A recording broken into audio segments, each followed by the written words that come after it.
Oh my goodness, you're just like your daughters. That's a great thing. Who doesn't want to be like your daughters? I do. So, oh my gosh, you're so quiet. Welcome again. I think there's a buzz in the room tonight, although we just effectively silenced it, so we'll get back to that. I'm reflecting on the impact of the very, very recent days at DSHA. I was struck as we sang, "We are one body in Christ, and we do not stand alone," that those words had very recently rung in my ears. And if you are following us on Facebook, you saw a video Saturday night, our varsity volleyball team following their win in 5 sets.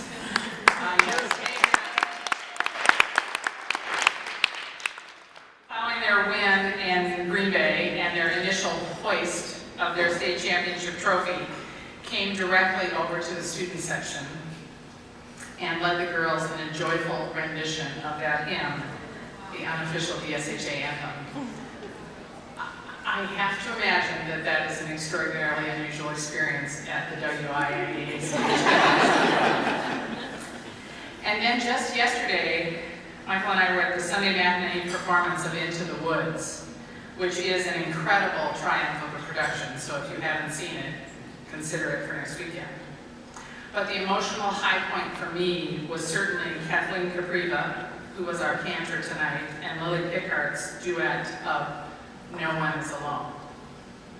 What a beautiful and vivid reminder of who we are as a community, bound together in faith and held up and supported by each other as we each strive to live our faith to its fullest. We do not stand alone. This evening is no different, and I want to introduce and thank our parent co-hosts for this evening. Dan and Mary Brennan Drummel, Mike and Paula Hertz, Patrick and Suzanne Falvey, John and Ann Grogan, Mike and Kathy Fodan, Joe and Jane Kirshner, and Andy and Chris Lampert. As always, when we want to accomplish anything, we can count on the great people in this community. So thank you to each of you for helping us with this evening, calling and visiting with our fellow parents about the importance of the Building on Our Faith campaign. I have asked Dan and Mary Brennan Drummel to speak with us this evening. Dan and Mary's connections to DSHA are literally too numerous to mention, as both have sisters, nieces, one is a grandmother, who are among our alumni, and Mary is a member of the class of 1980. But central to the nature of this evening is that their 3 daughters, Grace, class of 2012, Claire, class of 2015, and Anne, a current student, member of the class of 2018.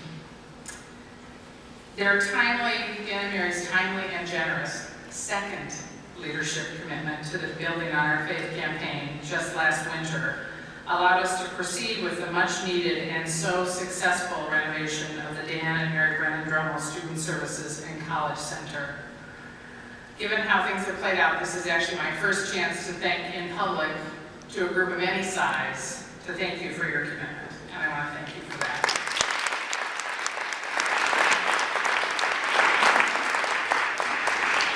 I know that DSHA is very near and dear to their hearts, and I want to invite them to the podium now. Following their remarks, we have a brief new video to share with you. Dan and Mary.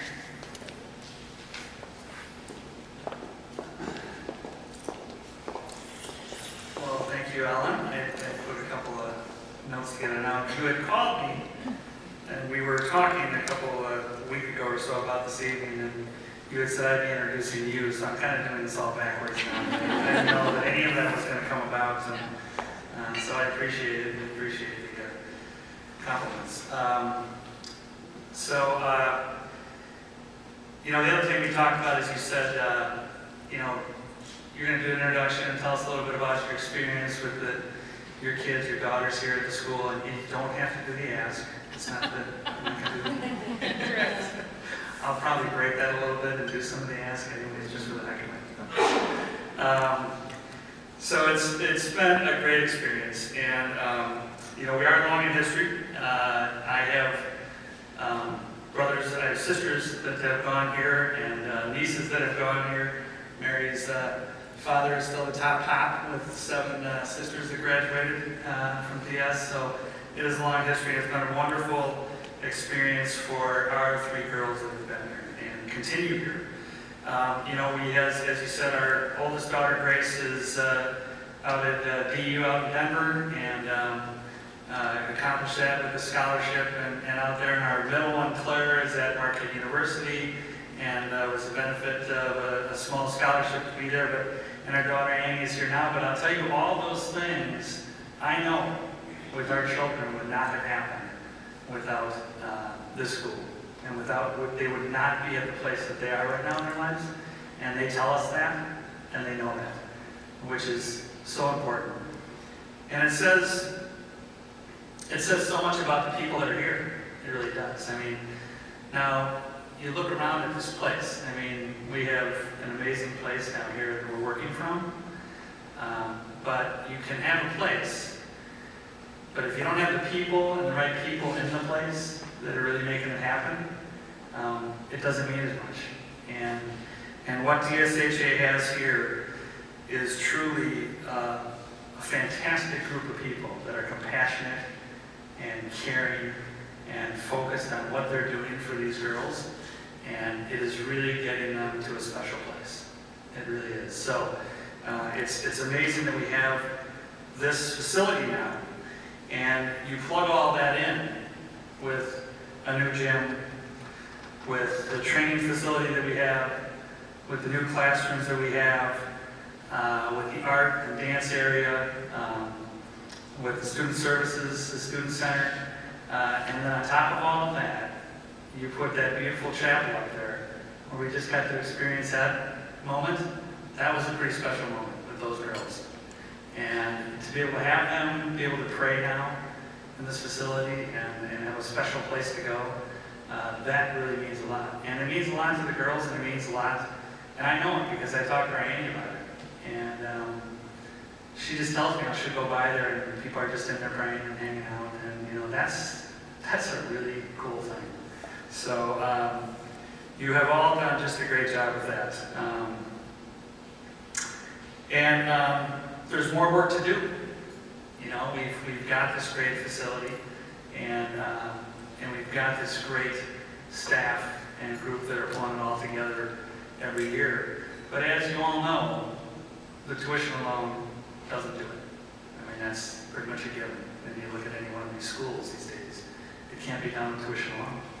And especially with how we have dug deep into make happen what we have here now, there's still some more work to do to get us across the finish line.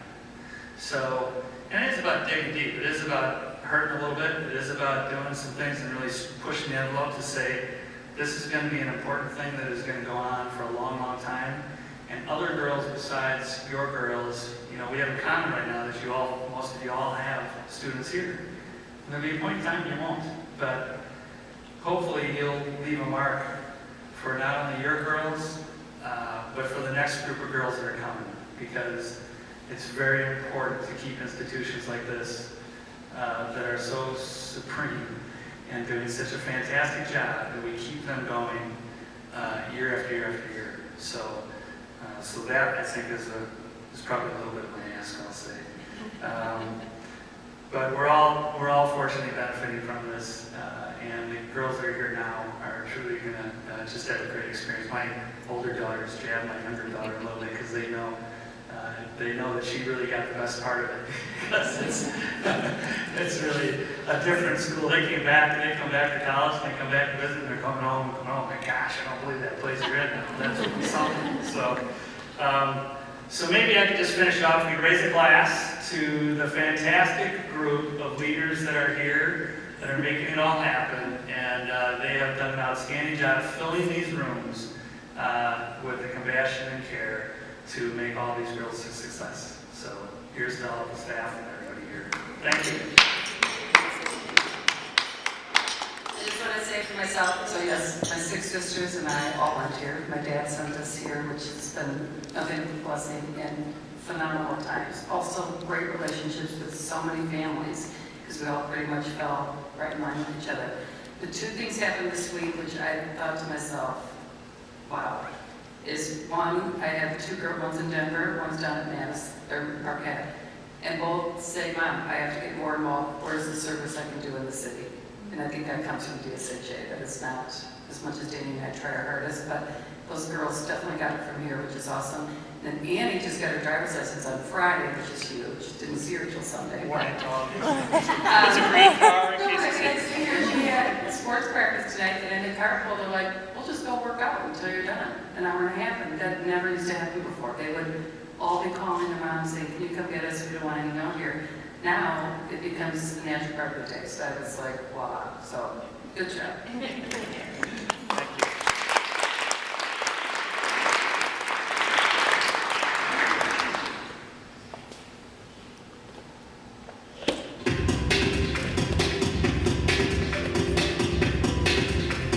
DSHA is a great place. I know my daughter is going to have a great chance to be successful in school. The biggest thing I've seen is her self-confidence really improve just a ton. You're learning to become a confident, capable young woman.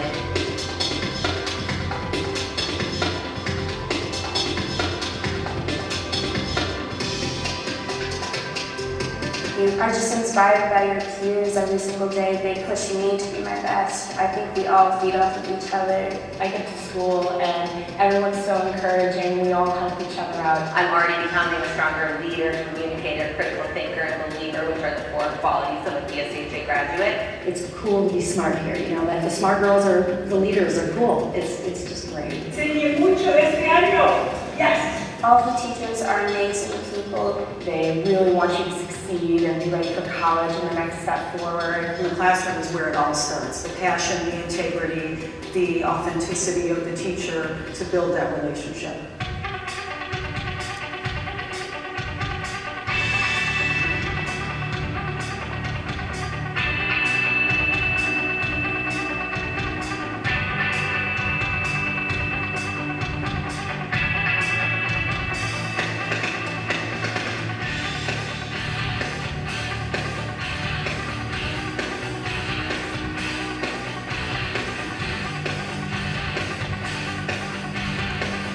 It's so awesome. The fitness center especially is amazing.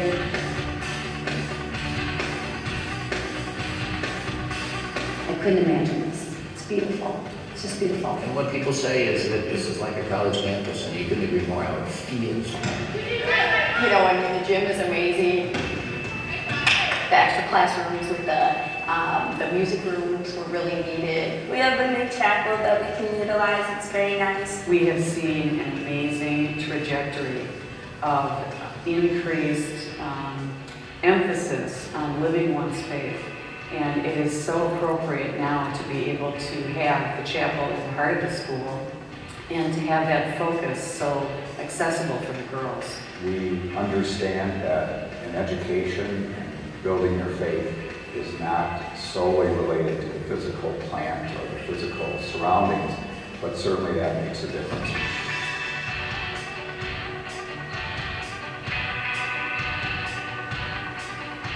The friends and relationships I've made have been just tremendous. I know that the girls that they are forming friendships with now are girls that they're going to continue to be in contact with for the rest of their lives. I think that's a huge plus in going here, that, you know, not even just girls from your year, but women who are out working now, you know, you share that sort of sisterhood, and I think that comes in handy in job interviews and finding open positions, getting promotions. I get to focus on my schoolwork. I don't have any distractions. We have no outside pressures. We don't have to worry about participating or looking a little bit crazy to the boys or anything. So it's a great experience.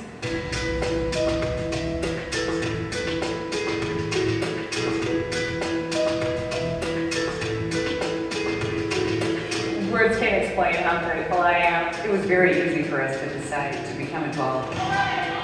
The in the Building Our Faith campaign here at DSHA. Thank you so much. It's amazing to have this space. It's so incredible just to look at it and how it's all transformed.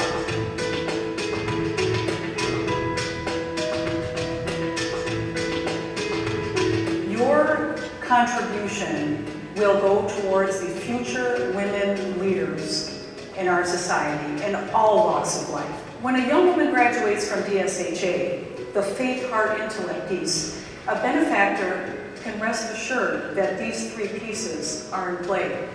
That is what we need. Boy, you get more people involved, you get more people helping. That's how this place becomes something that beyond what maybe we could even imagine. DSHA is a great place for girls to grow and to become who they can be in the future, great, capable women.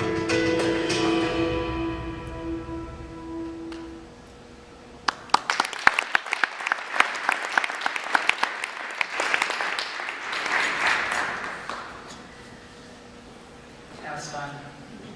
Yeah. I want to thank everyone who had a hand in that video, especially those who are here with us this evening and seeing themselves on the screen for the first time. That is always a gut check of some kind. The first time I saw these images of our students, our faculty, our parents, and our amazing new spaces, I was reminded, yes, this is an amazing place to be every day. What a privilege it is to be a part of this community, whatever your role. A freshman doing push-ups in the new fitness center, maybe for the first time. A Spanish teacher leading a class, or a parent partnering with us as your daughter grows into the young woman that God intended her to be. You know, there were a couple of beautiful shots in there too of our history wall in that video. And I always like to reflect on that history. Sometimes I think the girls think, oh my God, there she goes again. But our mission goes back a very long way. But our mission hasn't changed. We're just doing it better and better each and every year. And therein lies the reason for the Building on Our Faith campaign. Oops, I'm supposed to, oh, you put it up there. Thank you, Leslie. Okay. Ellen using slides, everyone's okay. Our commitment to always increasing and improving our impact on the growth in faith, heart, and intellect of each of our students. New buildings are beautiful, and a fresh, up-to-date environment is inspiring and uplifting. There's no denying that. But it is, of course, what goes on within our walls that is so much more important, really, than what the walls actually look like or how many square feet, 63,000, they actually encompass. For that reason, the urgent priorities of our Building on Our Faith campaign are designed to support the growth and improvement of this whole enterprise, this whole experience. The people, teachers and students, and the opportunities they have to instruct and learn and pray and grow. And I want to illustrate that for you. Hope you can see over my, I'm sort of tall, hope you can see over me. The priorities, facility additions, we've talked about it. The wellness center with the gym, the commons, the fitness center, 6 new classrooms, the music suite, the renovation of student services and college center into a space that is so supportive of that critical work. And last and most centrally, the chapel and campus ministry center, the place to pray and worship and grow in faith for each and every person in this community, not just our students. Centrally, of course, for them, but for each and every one of us. So that weighs in at $12.5 million, in case you can't read. Scholarships, the people. What girls stream in these doors every day in those gray plaid skirts? The big plaid or the little plaid with the shorts underneath or the whatever. The dynamism of this student community is so important to who we are. And it is fed and created each and every year by our ability to welcome young women whose families could not afford to have their daughters here without tuition support. That's 1/3 of our students who receive need-based financial aid from an annual budget of financial aid that, from all sources, including the state of Wisconsin and the voucher program, approaches $1.2 million annually. So, to increase scholarship endowment by $3 million. The faculty. They are responsible, they are the chief architects. I like to think that those of us who don't teach are educators. We all have an opportunity to put our viewpoint in, to interact with our students, to influence what happens here. But of course, when the rubber meets the road, it's the teacher in the classroom interacting with your daughter. And they have to be the right people. They have to be people who are passionate about Catholic education, passionate about young women, passionate about and well prepared in their subject, and passionate about being lifelong learners. And that's what this priority is about.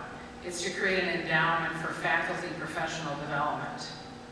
So, and professional development is not a new idea here. We do spend money on it in the operating budget every year. But when you create an endowment, one thing you ensure it never goes away.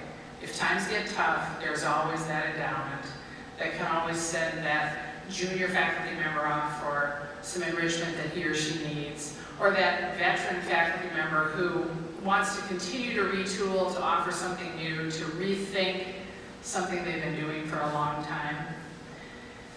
What we pay teachers is really important, and I'm proud to tell you that outside of this campaign, we are in year 4 of 5 to have all teachers at DSHA be within 90 to 95% of a marketplace benchmark.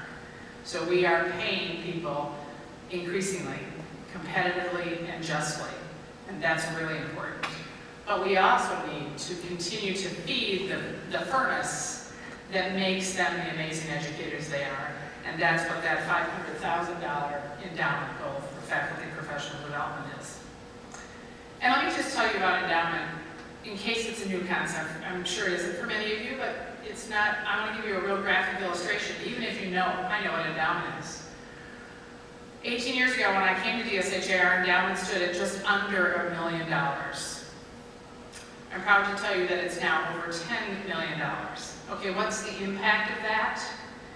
If we didn't have that $10 million yielding about $500,000 a year to support critical initiatives, urgent priorities, and our operations, the tuition you're paying would be $1,000 more than it is now.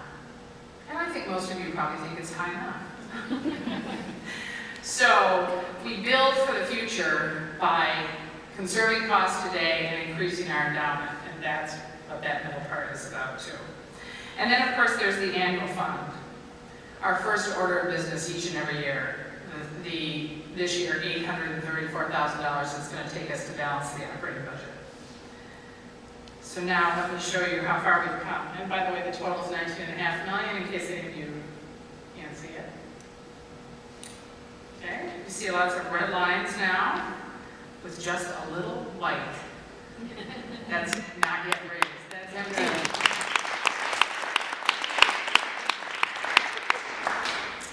Total raised to date, $17,570,456, because we count things to the penny.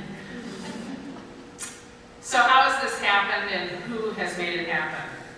First of all, almost every one of you, with the exception of some freshman parents, and we understand, you just got here, almost every one of you has already helped because you give it to the annual fund. And I want to repeat, that is fundamentally important to us. Our first order of business every year, we're a business. If what's coming in doesn't match what's going out, you're in trouble. So I'm profoundly grateful to all of you who have consistently supported us in that. But the extraordinary fundraising, the goals for facility, student scholarship endowment, and faculty professional development endowment, those gifts, those totals have come from approximately 225 individuals, couples, foundations, a few corporations. Here's the significant thing I think for you to all appreciate. 63 of those gifts have been made by current parents, and 50 of them have been made by past parents, some of them only very recently past parents. Clearly, the role of parents in the lifeblood and ongoing growth in the excellence of this school cannot be overstated. As the people with the most closely held vested interest, if you will, you have been incredibly generous and, of course, the immediate beneficiaries in the form of the experience for your daughters of our great work together. We do not stand alone because you stand with us. And everyone, all parents, past and present, and all alumni, will be asked to help before we wrap this up. So what do we need? We need approximately 50 parents, couples, individuals, who will commit gifts to us between $10,000 and $100,000 and take the next 3 to 5 years to fulfill that commitment. That'll get us there. It's very doable. It won't happen without you. You treasure the transformation that you witness daily with your daughter, and so do we. It is what motivates us and brings us joy each and every day. I know that you value our partnership with you as we do ours with you. Without it, we couldn't have the impact on your daughters that all of us are seeking. And now we're asking you to extend that partnership to this campaign. I'll be calling you, and I will be looking forward to visiting with you individually about how you can help. So please begin to give it some thought. I want to close this evening as we began it in prayer. And if I may, I will offer the prayer with which we began this campaign about 3 years ago, and which we've turned to many times in the last 3 years. So if we might pray in the name of the Father, and the Son, and the Holy Spirit. Amen. Dear Lord, you have gifted Divine Savior Holy Angels High School with a mission to develop our young women into people of faith, heart, and intellect. You have blessed our school community with steadfast sponsors, dedicated and talented faculty and staff, eager and motivated students, supportive and concerned parents, accomplished alumni, and generous and inspiring benefactors. Help us to be successful as we work to realize the vision of the Building on Our Faith campaign. Each of us commits to this effort with an open, generous heart and a sincere commitment of our time, talent, and treasure. We ask your guidance and wisdom as we work to enlist others in your vision and therefore more completely and effectively serve our young women. By relying on our faith, we know that we shall be successful in building on our faith. With gratitude for all that you have given us, particularly the challenge we embrace together this day, we pray in thanksgiving. Amen. In the name of the Father, and the Son, and the Holy Spirit. Amen. The bar is going to reopen. There's still plenty of food, and I hope you will stay and enjoy each other's company for a little longer. Thanks much.